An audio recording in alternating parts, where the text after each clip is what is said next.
අයුබෝවන් පිපිදම ශ්‍රී Lanka YouTube නාලිකාවේ 5 වෙනි වැඩසටහන සමගයි ඔබ අද එකතු වෙලා ඉන්නේ.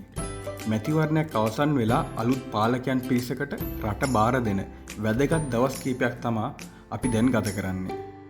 මැතිවරණයට කලින් පැවතිච්ච උණුසුම් වාතාවරණය දැනට බොහෝ දුරට අඩු වෙලා තිබ්බත් තාම ජනතාව දේශපාලන මානසිකත්වයෙන් තමයි ජීවත් වෙන්නේ. ඒ නිසාම අපි හිතුවා දේශපාලනයටම සම්බන්ධ ජනප්‍රිය මාතෘකාවක් ගැන අදත් කතා කරන්න. ඒ තමයි දේශපාලන වහල්භාවය. මොකක්ද මේ දේශපාලන වහල්භාවය කියන්නේ? එහෙමනම් අපි දැන් ඒ ගැන කතා කරමු.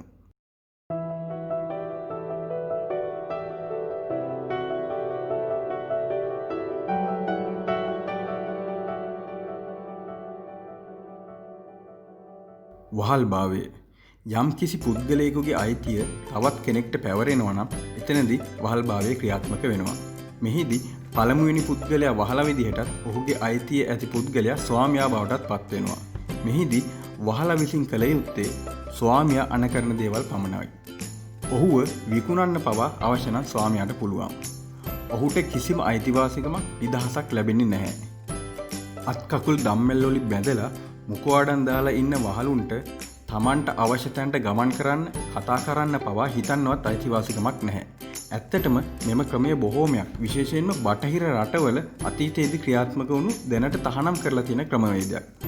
අනිත් කාරණේ තමයි වහලුන් තමන්ගේ කැමැත්තෙන් වහල්භාවයට පත් වෙන්නේ නැහැ. ඔවුන්ගේ යම්කිසි දුර්වලතාවයක් නිසා ස්වාමීත්වය ලබාගත හැකි පිරිසක් ඔවුන්ව වහලුන් බවට පත් කරනවා.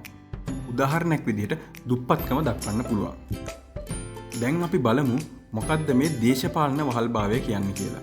ඔබ දන්නවා අපේ රට වසර 2000 ගණන් ස්වයංපෝෂිතව සාමකාමීව නිදහසේ හිතන හොඳ සભ્યත්වයක් තිබුණු මිනිස්සු ජීවත් වුණු රටක් කියන එක. නමුත් යටත් විජිතයක් බවට අපේ රට පත් වෙලා තිබුණු කාල සීමාවේදී අපේ රටේ ජීවත් වුණ මිනිස්සු සතුව තිබ්බ ඒ ගොඩක් සාරධර්ම විනාශයට පත් වුණා වගේම ඔවුන් හිතන පතන විදිය පවා වෙනස් වෙන්න ගත්තා. ඒ වගේම අපි දන්නවා අපේ රටට සුද්දන්ගේ නිදහස ලැබෙන කාලය වෙනකොට සුද්දන්ට පක්ෂපාතී බව පෙන්නලා ප්‍රභූත්වය ලැබපු වගේම කළු සුද්දන් රසක් මේ රටේ බිහි වෙලා හිටියා. ඒ වගේම රටේ බහුතර ජනතාව තුළ තමන් සුද්දන් පාලනය කරන රටක යටත් වැසියන්ය කියන හැඟීම ඇති වෙලා තියෙන්නේ නැති කියලා අපිට අනුමාන කරන්න පුළුවන්. නිදහස ලැබ මුල් කාල සීමාවේ රටේ පාලනය බාර ගන්න ඉදිරිපත් උනේ අපි කලින් සඳහන් කරපු ප්‍රභූ පැලැන්තියේ පිරිස්. ඔවුන් හොඳ හැටි තේරුම් ගත්තා සාමාන්‍ය ජනතාවගේ මානසික තත්ත්වය. ඒ නිසා ඔවුන්ට පුළුවන් වුණා සාමාන්‍ය ජනතාව සහ පාලකයන් අතර පරතරයක් ඇති කරන්න වගේම ඔවුන්ගේ වටිනාකම සහ බලය යම් යම් ආකාරයට වැඩි කරගන්න. ඒත් එක්කම මහජනතාවගේ විවිධ අවශ්‍යතා දේශපාලඥයාගේ සහයෝගය නැතිව කරගන්න බැරි ආකාරයට රටේ බහුතරයක් අංශ ඉතාමත් සූක්ෂම විදිහට දේශපාලනීකරණය කරා. මේ ක්‍රමය නිසා ඉබේම ජනතාව වහලුන් බවටත් දේශපාලඥයෝ ස්වාමියන් එහෙම නැත්නම් හාම්පුතුන් බවටත් පත් වුණා. තමන්ගේ ගමේ පාර හදාගන්න, තමන්ගේ දරුවට රැකියාවක් ලබා ගන්න ජනතාවට සිද්ධ වුණා දේශපාලඥයන්ට වහල්කම් කරන්න. ඒ වගේම පක්ෂ දේශපාලනයත් සමගම අතිශයින්ම දේශපාලනීකරණය වෙලා ඉන්න ජනතාව තම හාම්පුතා නියෝජනය කරන පක්ෂයට වහල්කම් කරන්න පුරුදු වුණා. මේ වහල්කම නිසාම ජනතාව වගේම රට වලපල්ලට යද්දී මෙතෙක්කල් ස්වාමියෝ එහෙම නැත්නම් හාම්පුතුන් වෙච්ච දේශපාලඥයෝ තමන්ගේ මඩිය තර කරගත්තා. දැන්වත් ජනතාව විදිහට අපි තීරණය කළ යුතුයි වහාම මේ දේශපාලන වහල්භාවයෙන් නිදහස් වෙන්න. අපිට එහෙම කරන්න බැරි නම් වෙන්නේ මේ තාක් දුරට මේ රටේ ක්‍රියාත්මක වෙච්ච ජරාජීර්ණ දේශපාලන සංස්කෘතිය ඉදිරියටත් ඒ විදිහටම ක්‍රියාත්මක වීම සහ රට තව තවත් වලපල්ලට යන එක. කොහොමද එහෙමනම් අපි මේකෙන් නිදහස් වෙන්නේ? මේකට රට ගැන හැඟීමක් නැති දේශපාලඥයෝ නම් කැමති වෙන්නේ නැති වෙයි. කොහොම වුණත් රටේ අනාගතය වෙනුවෙන් අපිට මේ දේ කළ යුතුම වෙනවා. මෙහිදී මුලින්ම අපිට ජනතාවගේ සහ දේශපාලඥයාගේ වගකීම් හරි හැටි අඳුනාගත යුතු වෙනවා. සර්වජන ඡන්ද බලය තියෙන රටක ජනතාව විදිහට අපි සියලු දෙනාටම දේශපාලනික වශයෙන් තීරණ ගැනීමට අයිතිය තියෙනවා. නමුත් අපේ රටේ ක්‍රියාත්මක වෙන්නේ නියෝජිත දේශපාලන ක්‍රමයක්. එහිදී ජනතාව රාජ්‍ය පාලන කටයුතු සඳහා මැතිවරණ මගින් ඒ කටයුතු හරියට සිදු කරයි කියලා තමන් විශ්වාස කරන නියෝජිතයන්ව ඒ සඳහා පත් කරනවා. එම නියෝජිතයන්ගේ ඒ කියන්නේ දේශපාලඥයන්ගේ වගකීම තමයි ජනතාව තමන්ව විශ්වාස කරලා තමන්ට පවරපු රාජකාරිය නිවැරදිව ඉෂ්ට කරන එක. අපේ ඡන්දෙන් පත් වෙලා යන දේශපාලඥයෝ යම් යම් ජනතා අවශ්‍යතා ඉෂ්ට කරනකොට ජනතාව හිතන්නේ ඒවා ඒ දේශපාලඥයන්ගේ පෞද්ගලික ධන පරිත්‍යාගයෙන් සිදු කරනවා කියලා. ඒ නිසාම අපි පුරුදු වෙලා ඉන්නවා අපගේ අවශ්‍යතා ඉටු කරන්න මේ දේශපාලඥයෝ ඉස්සරහා වැඳ වැටෙන්න. නමුත් එහෙම විය යුතු නැහැ. මොකද ඒක තමයි ඔවුන්ගේ රාජකාරිය. අපේ මුදල් අපෙන් අරගෙන අපිට සේවය සැපයීම තමයි ඔවුන් කළ යුත්තේ. ඒ කරන දේවල් වලට ඔල්වරසන් නගන්නේ අපි හරියට එකිනෙකාගේ රාජකාරිය වගකීම තේරුම් අරගෙන නැති හින්දා. මේක හරියට ATM යන්ත්‍රයෙන් අපේ ගිණුමේ තියෙන සල්ලි අපිට ලබා දෙනකොට ATM එකට අයිති සල්ලි අපි ගැන අනුකම්පා කරලා අපිට ලබා දෙනවා කියලා හිතලා ATM යන්ත්‍රයට පුද පූජා පවත්වනවා වගේ වැඩක්. අපේ රටේ ක්‍රියාත්මක වන නියෝජිත දේශපාලනයේදී ජනතාවගේ ප්‍රධාන වගකීමක් වෙන්නේ රාජ්‍ය පරිපාලනය සඳහා ගැලපෙන පුද්ගලයන් ඒ සඳහා මැතිවරණ මගින් පත් කර යැවීම. ඒ වගේම රටේ දියුණුවට සුබසිද්ධියට වැදගත් වන කාරණා මෙම නියෝජිතයන්ට ඉදිරිපත් කරලා ක්‍රියාත්මක කරවීමට වගේම නියෝජිතයන් ජනතාව බලාපොරොත්තු නොවූ නොගැලපෙන කටයුතු සිදු කරන අවස්ථාවලදී ඒවා ගැන පෙන්වා දීමටත් ජනතාවට හැකියාව තිබිය යුතු වෙනවා. සભ્ય ගුණගරුක රට ජාතිය ගැන හැඟීමක් තියෙන තමන්ගේ වගකීම හරියට තේරුම් ගත්ත මිනිස්සු ජීවත් වන රටවල් වල මේ ක්‍රමය ඉතාමත් සාර්ථක විදිහට ක්‍රියාත්මක වෙනවා විතරක් නෙවෙයි ඒ රටවල් ඉතාමත් දියුණු තත්ත්වයට පත් වෙලා තියෙනවා. නමුත් අපි මොකද කරන්නේ? අපේ රටේ බහුතරයක් ජනතාව තමන්ගේ තියෙන වහල්භාවය නිසා හරියට තමන්ගේ ආගම වගේ යම් යම් දේශපාලන පක්ෂවලට අයත් පාක්ෂිකයෝ වෙලා එම පක්ෂවලට දැඩි භක්තියකින් තමා ජීවත් වෙන්නේ. එම පක්ෂයේ ප්‍රතිපත්ති ඔච්චර දුරට රටට ජනතාවට අහිතකර වුණත් ඔවුන් ඒ පක්ෂයෙන් ඈත් වෙන්නේ නැහැ. ඒ පක්ෂයේ නියෝජිතයෝ දේශපාලඥයෝ කොපමණ වැරදි සමාජ විරෝධී වැඩවල නිරත වුණත් මේ වහල් පාක්ෂිකයෝ ඔවුන් ආරක්ෂා කරන්න ඔවුන් වෙනුවෙන් පෙනී සිටින්න ඔවුන් වෙනුවෙන් කතා කරන්න වාද විවාද කරන්න විතරක් නෙවෙයි සමහර අවස්ථාවලදී ජීවිත පූජා කරන්න පවා ඔවුන් පෙළඹෙනවා. ඒ තරමටම අපේ රටේ බොහෝමයක් සාමාන්‍ය ජනතාවගේ මානසිකත්වයේ වහල්භාවයෙන් පුරවලා තියෙන්නේ මේ දේශපාලඥයන්ගේ කූටු උපක්‍රම මගින්. ඒක මේ ජනතාවගේ දුප්පත්කම පාවිච්චි කරලා දුන්නු අල්ලසක්. ඒ කියන්නේ වැසිකිලි පෝච්චියක්, ටකරමක්, සිමෙන්ති කොටයක් වගේ දෙයක් වෙන්න පුළුවන්. එහෙම නැත්නම් තමන්ගේ බලය අයුතු විදිහට පාවිච්චි කරලා ලබා දුන්නු රැකියාවක්, දීපලක් වෙන්න පුළුවන්. එහෙමත් නැත්නම් දේශපාලඥයන්ගේ මැර බලය වෙන්න පුළුවන්. කැපුවත් කොළ, කැපුවත් නිල්, කැපුවත් රතු කියන මිනිස්සු ඉන්නකම් තමන්ට වැඳෙන්න පුළුවන් කියන එක දේශපාලඥයෝ හොඳින් දන්න නිසා ඔවුන් හැම විටම උත්සාහ කරන්නේ ඒ පිරිස වෙනුවෙන් යම් කිසි සුළු දෙයක් කරලා තමන්ට වැඩි වාසි ලබා ගැනීම.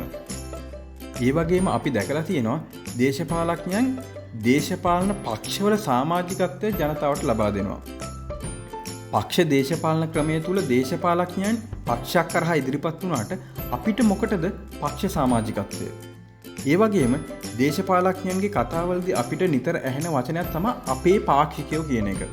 ඒ වගේම අපේ පාක්ෂිකයන්ට සාධාරණයක් ඉටු කරනවා කියලා කියන ප්‍රකාශ.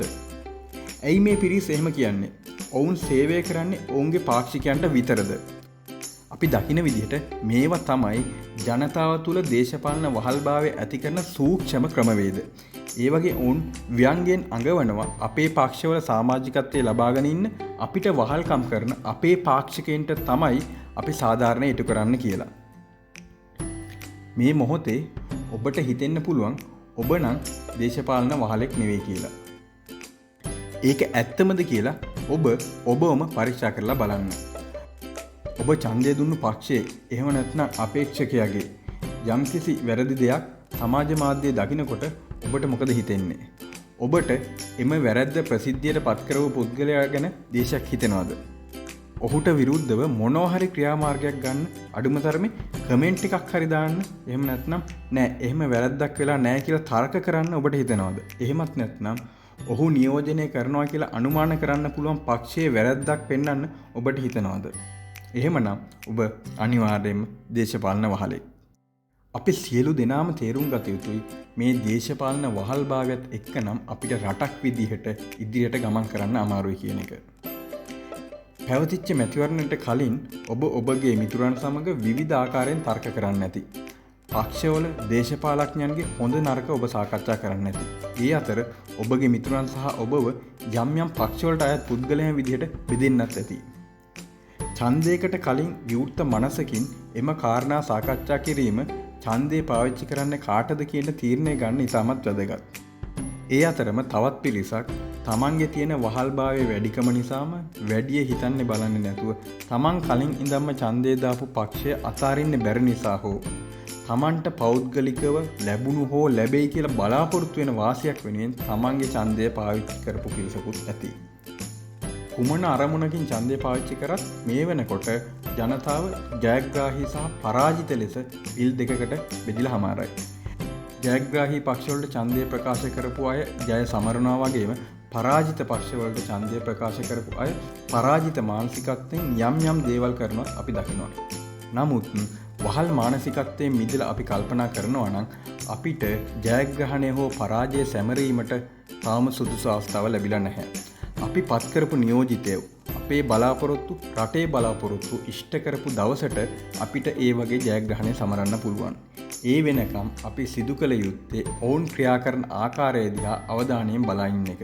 එහිදී අපි ඡන්දය ප්‍රකාශ කරපු පක්ෂය නියෝජන කරන නියෝජිතයෝ කරන හොඳ දේවල් හොඳයි කියන්න වගේම වැරදි නුසුදුසු දේවල් නුසුදුසුයි කියන්නත් පෙළගැහෙන්න අවශ්‍යයි. එදාට ඒ දේශපාලඥයොත් පෙළඹෙයි රටට හිතකර දේවල් පමණක් සිද්ධ කරන්න. වැරදි ක්‍රියා කරන දේශපාලඥයන් වෙනුවෙන් පෙනී සිටින ඔවුන් ආරක්ෂා කරන පිරිස් තේරුම් ගත යුතුයි තමන්ගේ ක්‍රියාවලින් කාටවත් හොඳක් සිද්ධ වෙන්නේ නැහැ කියන එක.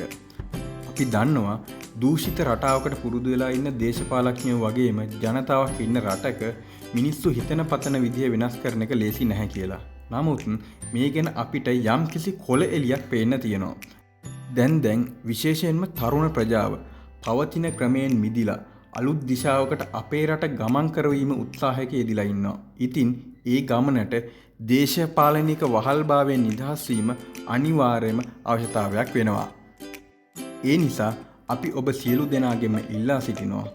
ඔබ පත් කළ නියෝජිතය හෝ පක්ෂය සිදු කරන වැරදි ක්‍රියා සාධාරණීකරණය කරන පුද්ගලයෙකු නොවි ඒවා නැවැත්විය හැකි විවේචනය කළ හැකි අයෙක් වෙන්න කියලා. ඒ වගේම ඔබට හැකියාව තිබිය යුතුයි ඕනෑම පක්ෂයකට අයත් පුද්ගලයෙකු කරන හොඳ ක්‍රියාවක් අගය කරන්නත්. එහෙමනම් මේ සඳහා ඔබ සියලු දෙනාටම ශක්තිය ධෛර්යය ලැබීමටත් ඒ මගින් අපේ රට දේශපාලන වහල්භාවයෙන් මිදුණු ස්වාධීනව හිතන පතන ජන කොට්ටාශ ජීවත් වන ලෝකයේ ඉහළම මට්ටමේ රටක් බවට පත් වේවයි කියලා අපි ප්‍රාර්ථනා කරනවා. අද වැඩසටහන අපි මෙතනින් අවසන් කිරීමට බලාපොරොත්තු වෙනවා. ඉතින් ඔබ හිතනවා නම් පිබිදමු ශ්‍රී ලංකා නාලිකාව අපේ රටේ දියුණුවට යම් කිසි පිටුවහලක් වෙනවා කියලා අපි ඔය යහළුවන් අතර ෂෙයා කරන්න. සබ්ස්ක්‍රයිබ් කරන්න වගේම බෙල් අයිකන් එක ක්ලික් කරලා තියාගන්න කියලා අපි ඔබගෙන් ඉල්ලා සිටිනවා. ඔබ සැමට තෙරුවන් සරණයි.